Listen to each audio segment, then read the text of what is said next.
sahabat sehat itu lifestyle, kembali bersama saya Dr. Asti ya.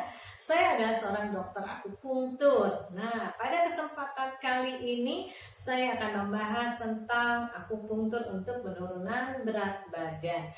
Di video sebelumnya saya juga sudah menceritakan bagaimana Anda harus memperbaiki mindset Anda pada saat program penurunan berat badan. Jadi Anda perbaiki mindset Anda, kemudian Anda berlatih melakukan semua yang memang sudah dianjurkan untuk mendapatkan goals Anda penurunan berat badan. Nah, salah satu cara yang bisa Anda gunakan untuk penurunan berat badan adalah dengan metode akupunktur.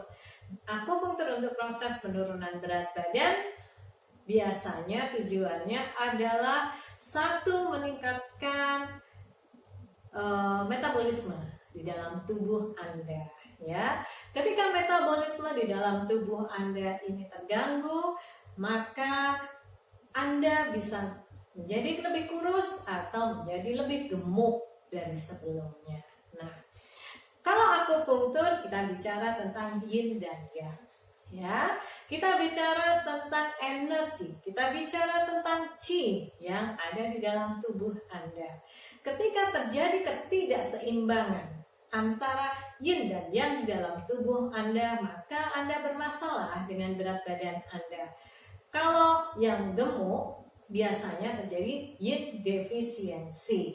Artinya adalah Anda mengalami kekurangan yin atau kekurangan energi yin, defisiensi.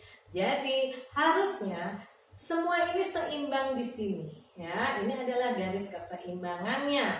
Ketika energi yin Anda, harusnya yinnya juga di sini, yangnya juga di sini. Ketika energi yin Anda sangat turun, maka manfaat dari akupunktur adalah meningkatkannya menjadi seimbang. Ketika energi yangnya tinggi, maka tugasnya akupunktur adalah menyeimbangkannya. Nah, sekarang apa sih yin dan yang itu? Yin adalah energi yang ada pada organ padat, jadi organ padat pada tubuh kita ya. Kemudian dia sifatnya dingin. Nah, Anda ya tahu ya, kalau tubuh Anda dingin, ada yin, maka apa yang terjadi? Yin itu apa? Dingin. Dingin itu apa? Beku. Maka kalau terjadi beku tanda petik ya, maka apa yang terjadi? Usus Anda pun menjadi tidak bergerak karena padat, beku ya. Kemudian otot Anda pun juga mengalami hal yang sama ya, sehingga apa? Sehingga Anda punya kecenderungan untuk menggemuk. Jadi fisik seseorang bisa dilihat ke oh ini yin, oh ini yang ya. Orang yang yin memang punya kecenderungan dia badannya yang gemuk-gemuk gitu ya, padat, yang berisi gitu. Tapi orang yang adalah orang yang karena tubuhnya panas, bergeraknya lebih, tubuhnya panas. Jadi panas berarti dia metabolismenya tinggi sehingga dia cenderung yang lencir-lencir begini ya.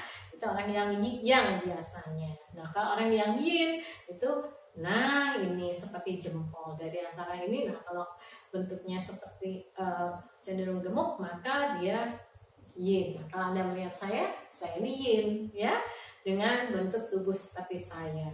Tapi orang-orang yang lencir, tinggi, kurus, dia yang. Nah, ketika orang yang yin dengan metabolismenya biasanya memang rendah karena ada gangguan pada qi-nya turun. Kalau qi-nya turun, biasanya usus juga bergeraknya tidak seperti biasanya. Dia juga dalam hal peristaltik dan lain sebagainya juga turun, sehingga dalam mengolah makanan juga turun.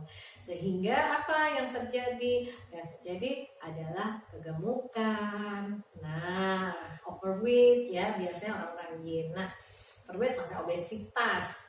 Apa yang harus dilakukan ketika kita tahu bahwa oh ya ini ada yin defisiensi? Maka kita lakukan pada pasien ini dipanaskan badannya, ya. Yin-nya dinaikkan, kemudian badannya harus dipanaskan. Supaya apa? Supaya dia kembali bergerak aktif. Ini yang namanya organ-organ tubuhnya. Ya, kemudian dia juga harus apalagi makan makanannya nggak boleh dingin. Kenapa? Karena badannya sudah dingin. Kemudian dia makan dingin, semakin dingin. Dan dia untuk orang-orang yang badannya yin, dia harus makan yang hangat. Kemudian dia harus juga lebih banyak berolahraga. Kenapa? Ya karena itu tadi, untuk menggerakkan metabolismenya, untuk supaya metabolismenya menjadi bagus kembali, ya. Jadi seperti itu kalau untuk orang-orang gemuk yang sifatnya yin memang badannya. Nah, orang yang yin itu biasanya penurunan berat badannya itu mudah kok, jangan khawatir, asalkan benar ya bahwa dia makannya nggak boleh yang dingin, makannya harus yang hangat-hangat. Kemudian mandinya gimana dok? Mandinya juga usahakan mandinya air hangat.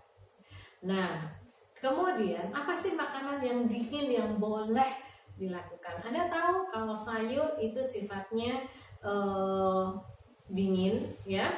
Ada beberapa sayur yang sangat dingin, yaitu lotus. Nah, kalau Anda memang badan Anda yin, kemudian Anda makan sayur setiap hari, memang bagus sayur, tapi pilihlah sayur yang tidak membawa sifat yang dingin, ya. Sayur yang seperti kangkung dan lain sebagainya itu tidak apa. Yang Anda harus hindari adalah selada, kemudian lotus yang sifatnya memang dingin, ya. Timun juga hindari.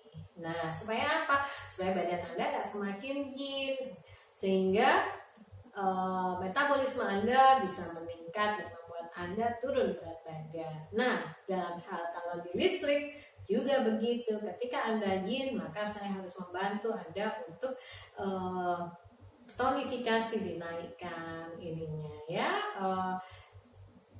Ini apa namanya, amplitudo dan frekuensi dari pengaliran listriknya. Jadi jangan pernah khawatir bahwa Anda yang yin memang sifatnya adalah Anda lebih cenderung gemuk. Tapi ketika Anda tahu kunci bahwa Anda bisa turun berat badan dengan memilih makanan, maka Anda bisa turun berat badan Anda. Oke, selamat berjuang, selamat Anda sukses dalam mencapai berat badan ideal Anda. Kita akan ketemu lagi di video selanjutnya dalam kondisi jauh lebih sehat. Oke, salam sehat.